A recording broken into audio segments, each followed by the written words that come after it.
예, 반갑습니다. 삼랑대학 온라인 클래스 강좌 시리즈입니다. 첫 시간인데요. 증산도가 뭐예요? 상제님은 왜 이 세상에 오셨는가를 가지고서 오늘 말씀을 드리려고 합니다.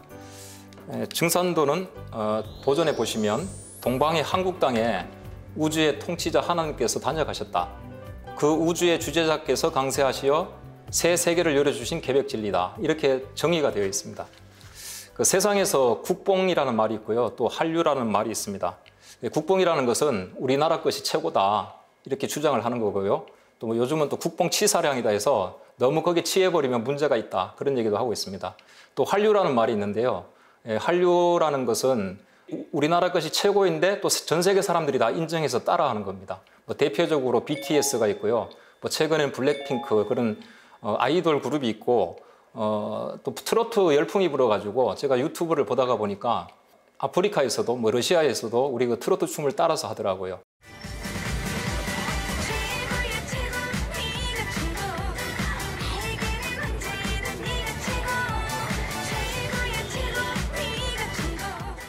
그 중에서 한 분은 이런 얘기를 해요. 자기는 한국의 노래도 좋아하고 한국의 역사도 좋아하고 한국의 문화도 좋아하고 한국의 종교도 좋아한다. 그런 얘기를 하고 있거든요.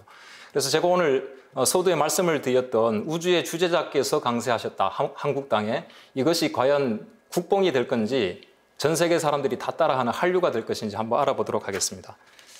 상제님께서 이 세상에 오신 이유 한번 말씀을 좀 드리려고 합니다. 지금은 세상이 종교를 걱정하는 시대라고 얘기를 합니다. 이것은 기독교, 불교를 하시는 그 지성인들이 모여가지고 세미나를 한 적이 있어요. 세상 사람들이 종교가 어떤 세상에 빛과 소금이 되는 게 아니라 오히려 세상 사람들이 종교를 걱정하는 겁니다. 저렇게 해서 되겠느냐. 그것을 넘어서 가지고 종교 혐오의 시대다. 이렇게 됐습니다. 이것을 지금부터 한 100년 전 동학에서는 예견을 하고 있었는데요. 유도, 불도, 누천년에 운이 역시 다했던가. 끝이 났다. 소명이 끝이 났다. 생명력을 잃었다. 이것을 100년 전에 벌써 이게 선언이 되어 있습니다. 한번 예를 들어서 지금 말씀을 드리도록 하겠습니다. 이게 엑스레이 사진인데요. 유치 밑에 기다리고 있는 영구치라는 제목이 되어 있습니다. 사람이 이제 한 20세가 되면 이빨이 모두 납니다. 영구치가 다 이렇게 나오고 그 유치는 빠져버리게 됩니다. 지금까지의 기성 종교의 가르침이라는 것은 바로 이런 어린아이들의 이빨과 같습니다. 소임을 다하면 빠져버리는 겁니다. 그래서 이 동학에서 유도, 불도, 누춘년에 운이 역시 다했던가 그런 어떤 동학의 선언이 있었던 겁니다. 우리 민족, 한민족은 하나님 문화의 뿌리다. 이렇게 지금 제목이 되어 있습니다. 여기에 대해서 말씀을 드리면요. 이분은 아주 유명하신 분인데요. 호머 헐버트입니다. 이분이 그 남긴 말 중에 나는 한국에 꼭 묻어달라. 웨스트민스터 사원보다는 한국에 묻어달라. 그런 얘기를 하셨는데요. 이분이 한국에 들어와서 보니까 한국인들의 이 전통 종교는 외국에서 수입된 것이 아니고 자연 숭배도 아니고 바로 하나님에 대한 신앙이더라. 얘기를 했습니다. 그 기독교보다 조금 빨리 들어온 것이 이제 카톨릭인데요. 이 카톨릭 대사전에 보시면 이렇게 표현이 되어 있습니다. 대한민족은 하나님 사상이 투철하다. 그래서 이를 수용한다. 그래서 예수 그리스도의 아버지인 야훼를 하나님으로 부르기로 결의하였다. 이렇게 되어 있습니다. 그래서 이 선교사 카톨릭 이 신부님들이 먼저 우리나라에 들어와 보니까 한국 사람들은 이미 하나님을 믿고 있더라. 특히 한국 사람은 자연숭배 이런 것이 아니다. 유일신간이다. 이런 얘기를 했습니다. 증산도 도전에는 이렇게 되어 있거든요. 상제는 온 우주의 주제자요 통치자 하나님이니라. 그리고 동방조선은 본래 신교의 종주국으로 상제님과 천지신명을 함께 받들어 온 인류 제사문화의 본고향이다. 자, 하나님 문화에 제가 종주국이라고 말씀을 드렸는데요. 이 글자를 보시면 이 상제라는 글자입니다. 이 상제라는 글자는 유래가 한 5,000년이 됐어요. 자, 그런데 우리가 이 제자를 그냥 임금이다 이렇게 알고 있는데 지금 이 인터넷으로 검색해 보시면 이것이 그대로 나옵니다. 네이버 같은 데도 보시면 하늘에 제사 지낼 때 제수를 올려놓은 제상의 모양을 번떴고 그것을 전해서 천신이다 또는 황제의 뜻으로 썼다. 천신이 뭡니까? 바로 상제님이고 하나님이란 뜻입니다. 그래서 두 번째 보시면 하나님이라고 이렇게 표시가 되어 있습니다. 그래서 상제는 하나님이라는 그런 뜻을 가지고 있고요. 우리 민족은 그 선교사가 말한 것처럼 오래전부터 하나님을 모셔왔던 신교의 종주국이다. 이렇게 지금 증산도 도전에 나와 있습니다. 여기에 대한 어떤 문화적인 유산이 있어요. 강화도 삼낭성입니다. 강화도 삼낭성은 지금은 정족산성이라고 이렇게 불리고 있어요. 그 유래를 한번 찾아보도록 하겠습니다. 이 강화도 이 만이산이죠. 만이산에는 꼭대기에 보면은 이게 참성단이 있죠. 참성단이 있고 이 삼낭성이라고 불리는 그 유래에 대해서 기록은 이렇게 되어 있습니다. 삼시랑이니 본 삼신 시종지랑이요 삼신 호수지 관야야라. 그리고 주 교화 위복자다 이렇게 되어 있거든요. 이 삼낭성의 유래를 지금 말씀을 드리고 있는데 이 삼낭이라는 것은 삼신상제를 수호하는 그런 관직이었어요. 이게 수천 년 전부터 이런 관직이 있었어요. 상제님을 모시고 천제를 올리는 이런 벼슬이 있었습니다. 이 문화가 그대로 일본으로 갔어요. 서양 사람들이 일본 하면 떠오르는 게 바로 이거라 그래요. 삼시랑 문화입니다. 우리하고 똑같습니다. 그래서 여기서 삼랑이라는 두 글자를 사무, 그 다음에 랑은 라이해서 사무라이 문화라고 합니다. 그래서 이 사무라이 문화는 원래는 삼시랑 문화고 이것은 우리 민족에게서 건너간 겁니다. 그리고 이 삼랑 문화는 역사적으로 보시면 황국 때부터 해서 제세행랑이다, 삼랑이다, 국자랑이다, 그리고 조선시대 때 선비, 동학, 그리고 지금 이 가을 개벽기에는 후천삼랑으로 이어져 내려오고 있습니다. 우리가 선비라고 하면은 조선시대 때 어떤 양반들, 글 공부하고 이렇게 알고 있는데요. 원래 진짜 선비의 뜻은 뭐냐면 하늘과 사람이 하나 되는 경지를 정치에서 실현하는 사람들이다. 그런 뜻으로 쓰였다는 겁니다. 이것은 지금 외국어대에 들어와서 이렇게 우리 한국학을 가르치시는 그 하버드대 출신 교수님이 이렇게 얘기하는 겁니다. 일본에는 사무라이 사상이 있다면 한국에는 선비 사상이 있다. 이렇게 얘기를 하고 있습니다. 하나 그 선비들 중에서 한 분을 한번 살펴보도록 하겠습니다. 서해 유성영 선생님의 글입니다. 이분은 임진왜란 때 이순신 장군을 이렇게 청거를 하신 분인데 이분의 그 독침 불계 근명이라는 글에 보면 이런 얘기가 나와요. 제기아림. 여기 제자가 아까 상제님 제자라고 말씀드렸거든요. 상제님이 아림, 나자거든요. 림, 이모해 계신다 나에게. 유제지칙, 따라라. 상제님의 칙, 법칙을 따라라. 가르침을 따라라. 이렇게 얘기하고 있어요. 그래서 이 하늘에 계신 하나님, 이 상제님과 늘 이렇게 소통하면서 뭔가 이 가르침을 받아내리고 하는 삶을 살았던 분들이 바로 선비입니다. 제가 고등학교 때 이제 어떤 경험을 했냐면요. 중학교 때 아버지가 돌아가셔서 선산에 모셨어요. 그리고 이제 그 선산을 이제 가끔씩 한 번씩 찾아가는데 기차를 타고 2시간을 가고요. 그 다음에 다시 그 시골 버스를 타고 1시간을 들어가고 또 버스에서 내려서 산을 한 30분 올라가야지 그 아버님 그 선산을 다녀옵니다. 그 다녀오는 길에 이제 다시 기차를 타고 이제 돌아오는데 좀 마음이 이렇게 좀 침울했어요. 어린 나이에 이제 부모님이 안 계시고 이렇게 하다가 보니까. 그런데 선교사 2분이 오셔가지고 저한테 이렇게 조그만 책을 하나 전해줬어요. 예수를 믿으면 천당을 간다. 이런 글귀가 적혀 있어요. 근데 그 순간에 굉장히 좀 많이 화가 났거든요. 그러면 우리나라에 예수님이 들어오기 이전에 아주 훌륭하셨던 분들, 그분들은 지금 다 지옥에 가셔야 되는가? 원천적으로 기회를 박탈한 것이 아니냐? 이것은 불공평하다. 이렇게 생각을 했거든요. 그래서 제가 그 미션 스쿨을 그 당시까지만 해도 다니고 있었는데요. 그 이후에 좀 많은 방황을 하게 됐었어요. 자, 그래서 조금 전에 우리 이 선비들이 이렇게 상제님과 소통했었다. 그렇게 해서 말씀을 드렸는데 그런 것을 신교라고 합니다. 신의 가르침을 내려받는 거거든요. 하나의 사례를 들여서 이 에디슨이란 분인데 이게 좀 잘못 알려졌다 그래요. 1%의 영감이 없으면 90%의 노력도 소용이 없다. 영감이 그렇게 중요하다는 겁니다.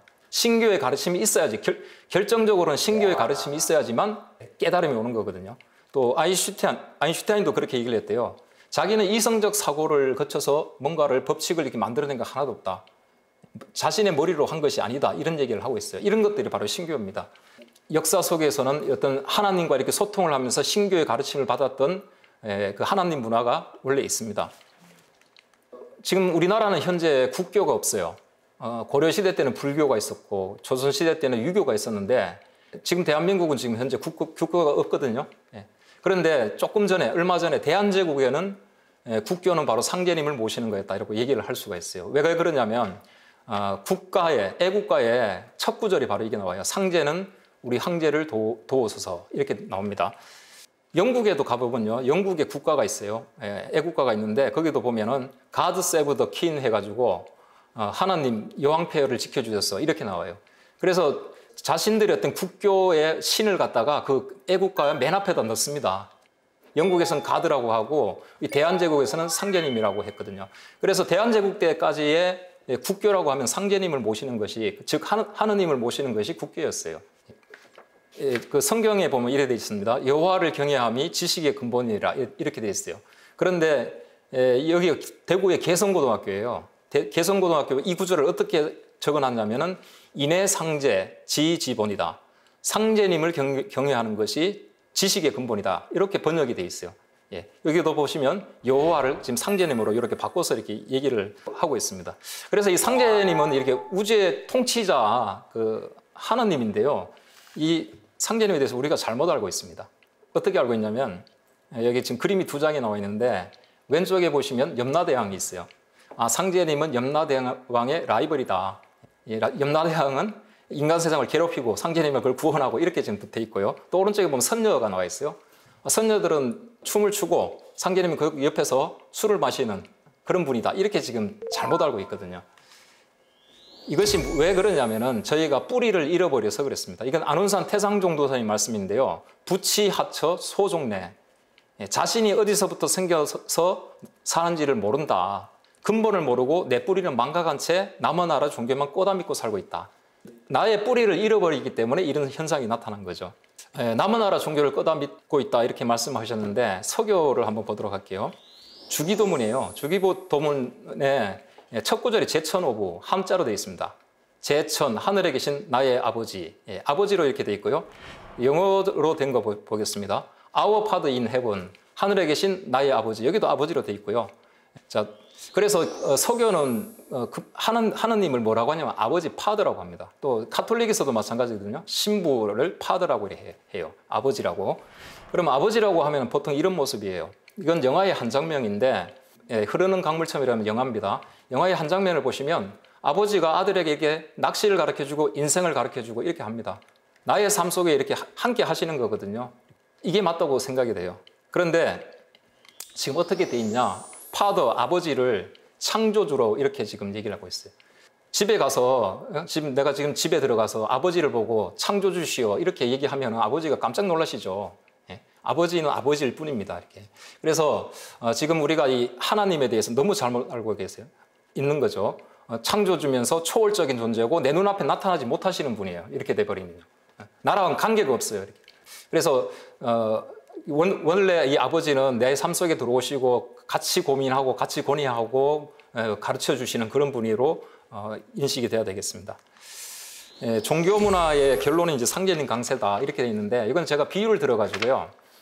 만약에 아까 전에 그 유치, 영구치, 이빨을 가지고 제가 말씀을 드렸는데 유치가 다 빠지고 나서 다시 새로운 이빨이 영구치가 나온다는 걸 모른다고 생각을 하면은 굉장히 당황스러울 거예요. 이 이빨이 다 빠져버렸잖아요. 그런데 새로운 게 나온다는 걸 알고 있으면 조금 있으면 새로운 게 나올 것이다. 이렇게 해서 크게 이렇게 당황스럽거나 그렇지는 않을 거예요. 그래서 모든 종교에서는 우리 시대가 가고 나면은 새로운 진리가 나올 거다라고 얘기를 하고 있습니다. 그래서 종교 문화의 결론은 뭐냐면 아버지의 시대가 온다는 것을 얘기를 하고 있어요. 그 중에서 하나 이제 하도 낙서를 가지고 말씀을 드리려고 하는데요. 낙서는 보시면 1에서부터 9까지 숫자로 돼 있어가지고 이것을 다 더해 보시면 45라는 숫자가 나오고요. 하도는 1에서부터 12까지의 숫자가 있어가지고 다 더해 보시면 55가 됩니다.